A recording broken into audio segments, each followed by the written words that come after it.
ಎಲ್ಲರಿಗೂ ನಮಸ್ಕಾರ. ಇದು ಟ್ಯೂಸ್ಡೇ ಮಿನಿ ವ್ಲಾಗ್. ಮಂಗಳವಾರ ಪೂಜೆ ದಿನ ಆಗಿದ್ರಿಂದ ನಾನು ಬೆಳಗಿನ ಜಾವ 4 ಗಂಟೆಗೆ ಎದ್ದು ಈ ರೀತಿ ಬಿಸಿನೀರು ಕಾಯಿಸ್ಕೊಂಡು ಆರಿದ್ಮೇಲೆ ಒಂದು ಲೋಟಕ್ಕೆ ಹಾಕೊಂಡೆ. ಲೋಟಕ್ಕೆ ಹಾಕೊಂತಿದ್ದಂಗೆ ಚಿಟ್ಟಿಗೆ ಅರಿಶಿನ ಕೂಡ ಹಾಕೊಂಡು ಮಿಕ್ಸ್ ಮಾಡ್ಕೊಂಡು ಕುಡಿದೆ. ಸೊ ಪ್ರತಿದಿನ ಬೆಳಗ್ಗೆ ಎದ್ದಿದ್ದೆ ಈ ರೀತಿ ಕಾಯಿಸಿ ಆರಿಸಿರೋಂಥ ನೀರಿಗೆ ಅರಿಶಿನನೋ ಜೇನುತುಪ್ಪನೋ ಹಾಕೊಂಡು ಕುಡಿಯೋದ್ರಿಂದ ಆರೋಗ್ಯ ತುಂಬ ಚೆನ್ನಾಗಿರುತ್ತೆ. ಹಾಗಾಗಿ ನಾನು ಬೆಳಗಿನ ಜಾವ ಅಭ್ಯಾಸ ಕಾಯಿಸಿ ಆರಿಸಿರೋಂಥ ಬಿಸಿನೀರನ್ನ ಕುಡಿಯೋದನ್ನ ರೂಢಿಸ್ಕೊಂಡಿದ್ದೀನಿ. ಸೊ ಈ ರೀತಿ ಕಾಯಿಸಿ ಆರಿಸಿರೋಂಥ ಬಿಸಿನೀರನ್ನೆಲ್ಲ ಕುಡಿದ್ಮೇಲೆ ನಾನು ಕಸ ಗುಡಿಸಿ ಪಾತ್ರೆ ತೊಳೆದು ಮನೆಯೆಲ್ಲ ನೀಟಾಗಿ ಒರೆಸ್ಕೊಂಡೆ. ಈ ಎಲ್ಲ ಕೆಲಸ ಮುಗಿಸಿ ಪಾಟಿಗೆ ನೀರು ಹಾಕೋದಕ್ಕೆ ಅಂದ್ಬಿಟ್ಟು 3 ಪಾಟ್ಗಳಿಗೂ ಕೂಡ ನೀರು ಹಾಕಿದೆ.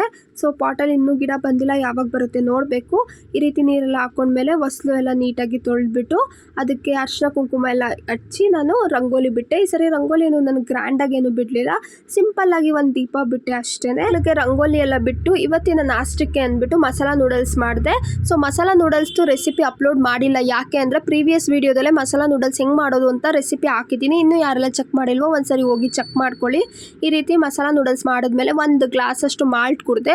ಬಿಸಿನೀರು ಕುಡಿದು 1.5 ಅವರ್ ಆದಮೇಲೆ ನಾನು ಮಾಲ್ಟ್ ಕುಡಿದಿದ್ದು. ಮಾಲ್ಟ್ ಎಲ್ಲ ಕುಡಿದ್ಮೇಲೆ ನಾನು ದೇವ್ರ ದೀಪ ಹಚ್ಚೋದಕ್ಕೆ ಅಂದ್ಬಿಟ್ಟು ದೇವ್ರ ಫೋಟೋಗೆ ಹೂವು ಎಲ್ಲ ಇಟ್ಟು ದೀಪ ಎಲ್ಲ ಹಚ್ಬಿಟ್ಟು ನಾನು ಪೂಜೆ ಮಾಡಿದೆ. ಸೊ ಈ ರೀತಿ ಪೂಜೆ ಆದಮೇಲೆ ಭಗವದ್ಗೀತೆ ಬುಕ್ ಓದಿದೆ. ಭಗವದ್ಗೀತೆ ಬುಕ್ ಎಲ್ಲ ಓದ್ಮೇಲೆ ಪ್ರೇಯರ್ ಮಾಡಿಕೊಂಡು ಶ್ಲೋಕ ಎಲ್ಲ ಹೇಳ್ಕೊಂಡೆ. ಸೊ ಅದನ್ನೆಲ್ಲ ನಾನು ಇನ್ಕ್ಲೂಡ್ ಮಾಡಿಲ್ಲ ವೀಡಿಯೋದಲ್ಲಿ. ನಾನು ಫುಲ್ ವೀಡಿಯೋನೇ ನಾನು ಅಪ್ಲೋಡ್ ಮಾಡಿದ್ದೀನಿ.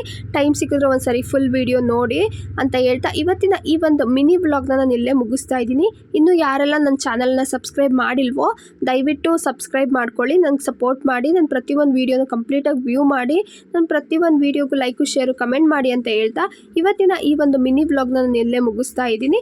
Thank you so much for watching my video.